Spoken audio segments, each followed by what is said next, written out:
Hi எல்லாம் எப்படி இருக்கீங்க? ரொம்ப நாளுக்கு அப்புறம் யூடியூப் பக்கம் வந்திருக்கேன். என்னென்னா, இப்போ நடக்கிற கரண்ட் சினாரியோ, நம்ம யார் வீட்லேயும் சிலிண்டர் இல்லை. ஸோ ஃபஸ்ட்டு அடுப்பு பற்ற வைக்கிறவங்களுக்கு ஒரு சின்ன டிப்ஸ் அவ்வளோதான். நானும் முதல்ல அடுப்பு பற்ற வைக்கிறவ தான்.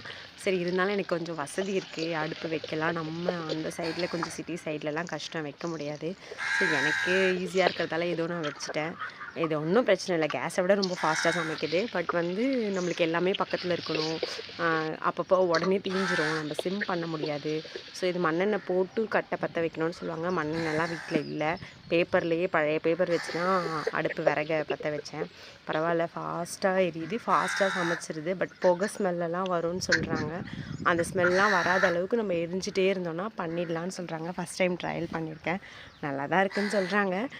வீட்டில் சாப்பிட்டு பார்த்துட்டு, இருந்தாலும் ஒரு குட்டி குட்டி டிப்ஸ், சிலிண்டர் இல்லைல்ல, அதனால் நம்ம அடுப்புலையும் சமைக்க கற்றுக்கணும்ல. அது சின்னதாக ஒரு மீன் குழம்பு பண்ணியாச்சு. எப்படி இருக்குது? நீங்களும் ட்ரை பண்ணி பாருங்கள். சிலிண்டர் பிரச்சனை